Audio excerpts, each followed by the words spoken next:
देखो भैया, इस दुनिया में दो तरह की रोटियां बनती हैं।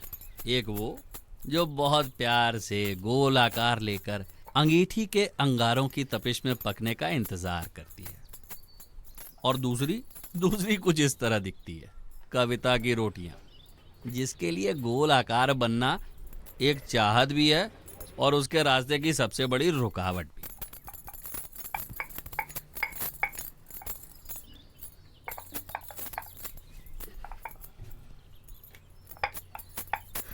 छोड़ दो तुम ये सब।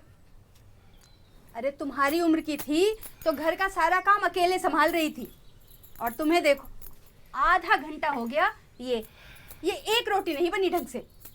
अरे कर लूंगी ना माँ। अगर आपसे अच्छी रोटी बनाने लगी तो पापा का प्यार बट नहीं जाएगा।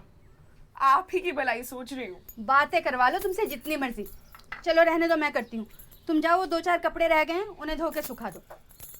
खड़ी हो और ढंग से धो लेना जरा। एक साबुन की टिकिया की किस्मत में दिन ब दिन घिस घिस कर जीना लिखा है, पर कविता के हाथों में तो ये टिकिया भी बेमौत मारी जाती है। कविता, तुम्हारे पापा 2 घंटे लाइन में लग के ये 1 बाल्टी पानी लाते हैं, और तुमने 2 कपड़ों में सारा पानी लगा दिया। कल को शादी करके जब ससुराल जाओगी ना, तो मुझे ही बातें सुननी पड़ेंगी।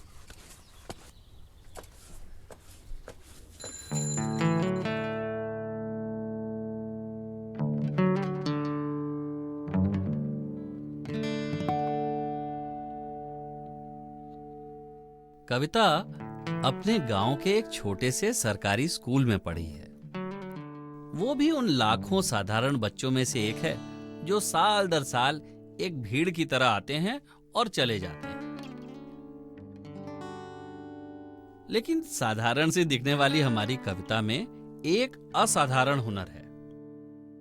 हर वक्त कुछ नया सोचने का, कुछ नया करने का हुनर, जिसका नतीजा है पापा की ये खूबसूरत डिजाइनर शेविंग किट और माँ की पूजा में आस्था का सफेद रंग। पर इस हुनर का क्या फायदा? हमारे देश में सपने देखने वालों की कोई जगह नहीं है। अब कविता को ही ले लीजिए, उसके ज्यादातर दोस्तों ने शादी कर ली और बाकी जो बची कोई ना कोई डिग्री कोर्स कर रही हैं। और कोई चारा भी तो नहीं है ना। अरे भाई, डिग्री नहीं तो लोग क्या कहेंगे और इज्जत कौन देगा? कविता चाहे कितनी भी होनहार क्यों ना हो, उसके हुनर को उन रोटियों से ही मापा जाता है जो वो बना ही नहीं सकती। लेकिन कविता में कुछ ऐसा है जो उसे बाकी सपने देखने वालों से अलग करता है। उसमें अपने सपनों को हकीकत में बदलने का हुनर है।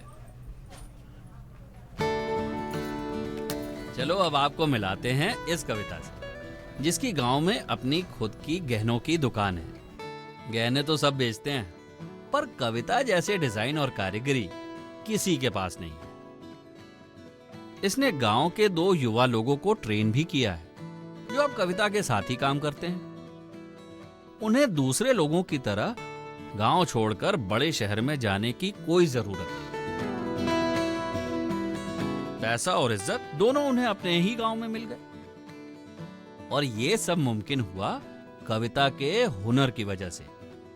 अब आप सोच रहे होंगे कि ये सब हुआ कैसे। चलो शुरू से बताता हूं। कविता ने गांव की एक दीवार पे एनएसडीसी का पोस्टर देखा, जिस पे एक नंबर था। उसने फोन निकाला और एक कॉल लगा दी। फिर क्या था, कुछ ही देर में उसे एनएसडीसी से वापस कॉल आया। तेरे अंदर तेरी मंजिल, तेरे अंदर तेरे रास्ते, तेरी किस्मत तेरे हाथ। बस एक कॉल ने कविता के लिए एनएसडीसी के दरवाजे खोल दिए और उसकी जिंदगी बदल दी। तेरा हुनर हुनर, तेरी कदर कदर, अपने हाथों की गर्मी। यहाँ उसने देश के सबसे काबिल ट्रेनर से ट्रेनिंग ली। हर दिन वो कुछ नया सीख रही थी, कुछ नया कर रही थी और कुछ नया सोच रही थी। Okay, Kavita, please introduce yourself in English. My name is Kavita Kumar and I am study jewelry design. I am studying. Sorry, ma'am. I am studying jewelry design. My father is a farmer and my mother is a housewife. Very good. School में पीछे बैठने वाली कविता अब आगे बढ़ रही थी और भी ज्यादा आत्मविश्वास के साथ। आखिरकार उसे अपने हुनर को तराशने का मौका जो मिल गया था।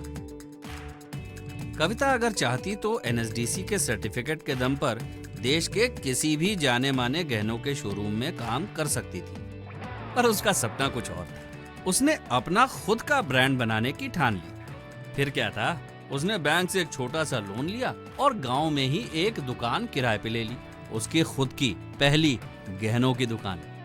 मजे की बात तो यह है कि जब कविता ने ट्रेनिंग वर्कशॉप में जाने का फैसला लिया था तो सबने उसका खूब मजाक उड़ाया, पर आज पूरे गांव में ऐसा कोई नहीं है जो कविता डिजाइन्स को नहीं जानता।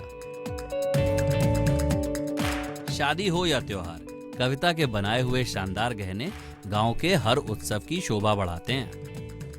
अब कविता का हुनर उसके बिजनेस को बड़े बड़े शहरों तक ले जा रहा है। जाने माने ब्रांड कविता के डिजाइन खरीदना चाहते हैं। कल ही कविता डिजाइन्स को एक बहुत ही बड़े गहनों की दुकान से अब तक का सबसे बड़ा कॉन्ट्रैक्ट मिला है। छोटी छोटी आंखों से बड़े बड़े सपने देखने वाली कविता अब अपने परिवार की आमदनी का मुख्य हिस्सा बन गई है।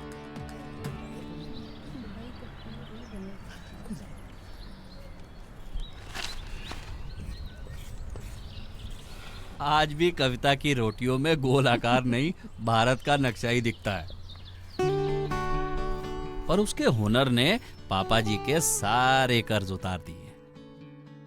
शेरों के सर पर ताज नहीं होते, जिनके हाथों में हुनर होता है वो मोहताज नहीं होते। कविता की ही तरह आज हजारों लोग अपने हुनर के दम पर अपने सपनों को हकीकत में बदल रहे हैं। किसने सोचा था बस एक छोटी सी कॉल इतना कुछ कर सकती है? तो क्या आप हमें कॉल नहीं करेंगे?